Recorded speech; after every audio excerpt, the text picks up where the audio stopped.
महाशिवरात्रि की रात है। कल्पना कीजिए, लाखों लोग मंदिरों में हैं, दूध चढ़ा रहे हैं, बेलपत्र चढ़ा रहे हैं, हाथ जोड़कर कुछ मांग रहे हैं। पर कभी सोचा है कि शिव असल में देते क्या हैं? क्या वो बस हमारी विश लिस्ट पूरी करते हैं, या फिर वो कुछ ऐसा देते हैं जो हमारी पूरी की पूरी किस्मत ही बदल देता है? तो चलिए आज इसी बात को समझते हैं, शिव के उस असली वरदान को। देखिए, ज्यादातर लोगों की प्रार्थनाएं कैसी होती हैं? कुछ ऐसी ही ना, भोलेनाथ बस एक नौकरी दिला दो, या फिर हे भोले इस बार तो शादी करा ही दो। और हाँ, ये तो है ही, भोले थोड़े पैसे दे दो।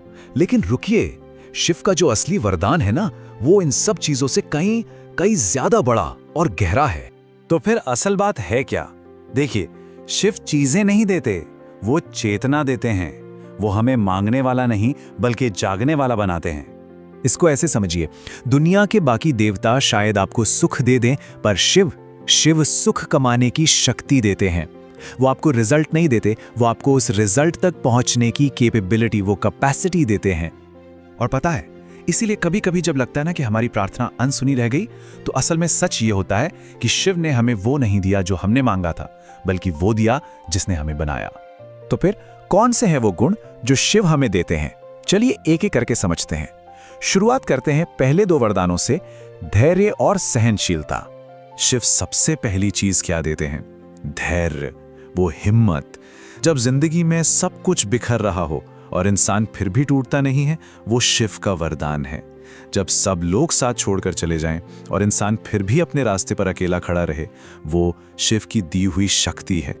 अब दूसरे वरदान को समझने के लिए जरा समुद्र मंथन की कहानी को याद कीजिए।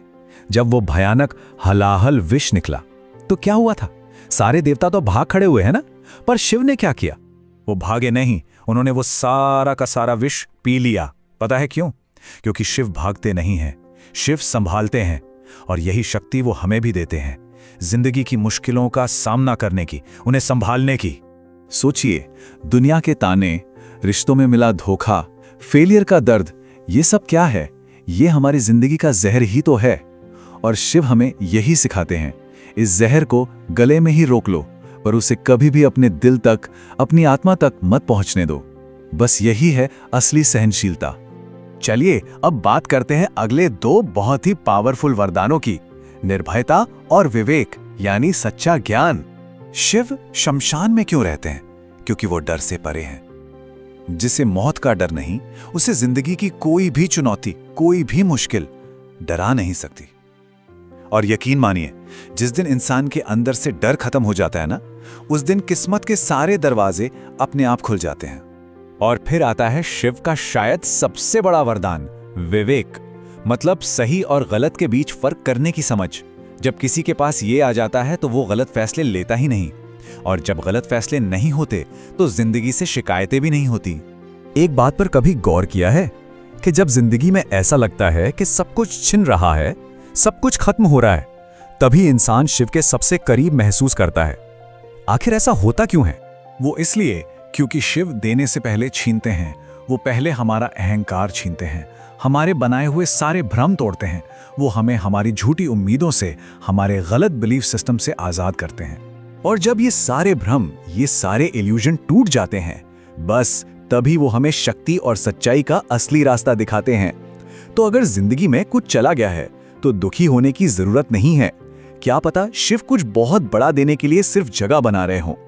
तो सवाल ये उठता है कि इस महाशिवरात्रि हमें मांगना क्या चाहिए? हमारी प्रार्थना आखिर होनी कैसी चाहिए? देखिए, इस बार शिव से छोटी मोटी चीजें मत मांगना, ना पैसा, ना कोई पोस्ट, ना कोई इंसान। अगर मांगना ही है तो ये चीजें मांगिए, धैर्य, साहस, संयम और सही रास्ते पर चलने की हिम्मत। क्योंकि जिसके पास ये चार चीजें आ गई ना, उसे दुनिया की कोई ताकत रोक नहीं सकती। एक बात हमेशा याद रखनी चाहिए, किस्मत बदलने का मतलब कोई लॉटरी जीतना नहीं होता। किस्मत बदलने का असली मतलब है खुद को बदलना। और ये एक ऐसा सच है जो कभी नहीं बदलता, कि जब इंसान खुद को बदल लेता है ना, तो उसका भाग्य, उसकी डेस्टिनी अपने आप बदल जाती है। तो बस आज की रात जब हाथ जोड़ें तो दिल से बस एक ही प्रार्थना करें, हे शिव, मुझे वो मत देना जो मैं चाहता हूं, मुझे वो देना जो मेरे लिए सही है। यकीन मानिए, इससे बड़ी और इससे सच्ची प्रार्थना कोई और हो ही नहीं सकती।